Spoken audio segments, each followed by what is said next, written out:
jungle.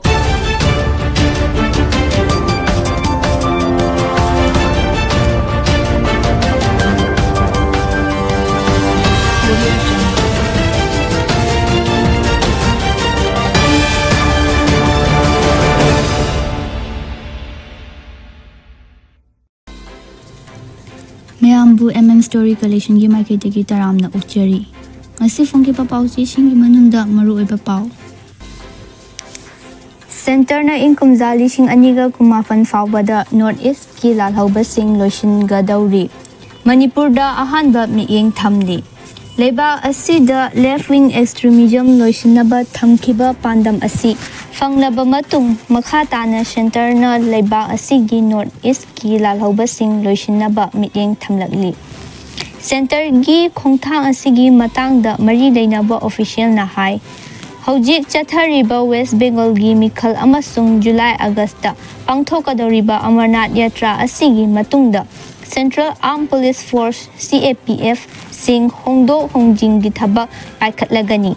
Sahi asigi mayai chalapada Maoist insurgency thengnanaba linkhatkiba CRPF ki Cobra Commando Battalion for Resolute Action gumba guerrilla warfare da Ninthina train tauraba unit sting North East thajilagani. Left extremism na sohalaba mafam singdagi forcing asi pulap lauthopagi mahut tapna masing hantha hangani. Center gi asigumba khongthang asida ahanba pandam thamliba Manipur da leiriba official singi matung inna sensitive oiba area singda sizinnagadaba anauba Mind Protective Gari Shingi Ahanba Betsu Fangle Hairi. Pau Asina Makatana Haujiki Oina North East Region da Punna Lalhoulup Tarataru Active Ori.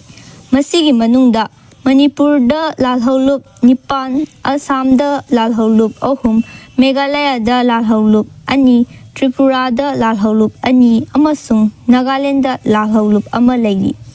Sarkar gi data gi matung inna haukiba sahi tara henba asida lalhoubaga mari leinaba hingsa gi thodok thopagi chang yamna hantharakli.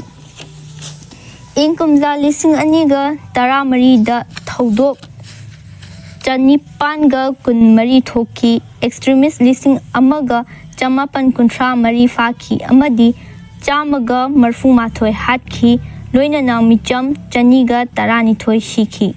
Inkumza lising aniga kun mari dana thodok chaniga maudra mari thoki extremist kuntrama thoi hatki changwaga humdrama thoi faki amasung mityam kuntra siki.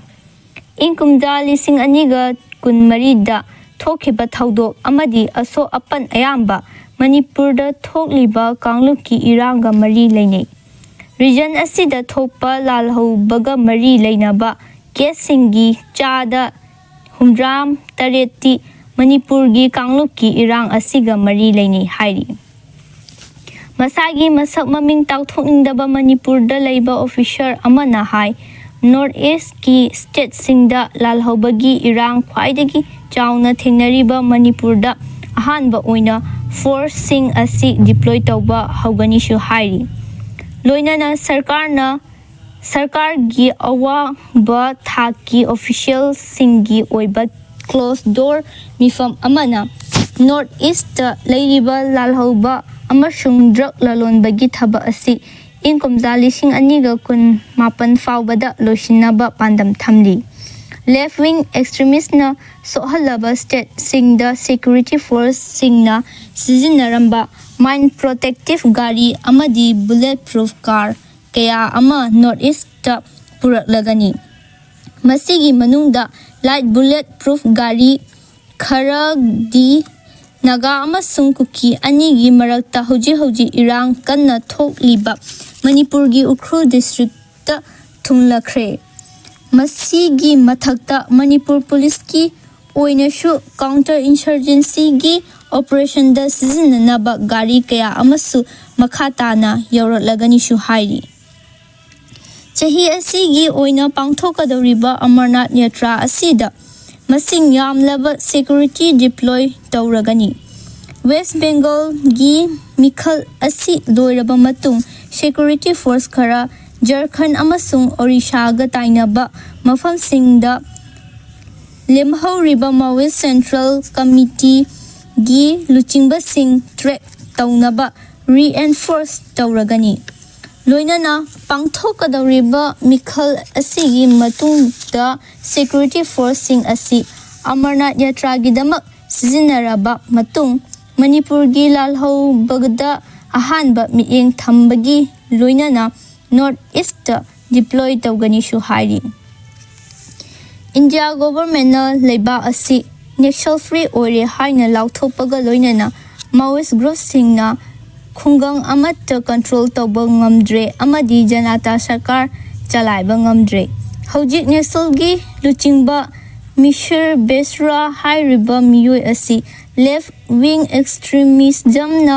sohan ba amata ngaraba district uriba Jharkhand gi West Singhbum district ki asuppa umangda lotuna leiri haina thajanari tha asigi anganba sarukta Chhattisgarh gi Bastard region da deploy toramba Cobra battalion ahum Mishir Besra Tinaba Jharkhand da deploy tawkre hairi in kumza lising aniga kunmari gi Home Ministry gi data gi matung ina Mizoram amadi Tripura da haukhiba chahi khara asida lalhoubaga mari leinaba case amata thokide Meghalaya da subnatagi thaudo amakhaktamak thokhi Manipur da thaudo chaniga kun taruk Nagaland da nipuga nithoi Arunachal Pradesh da tarataret amasung Assam da case taret thokhi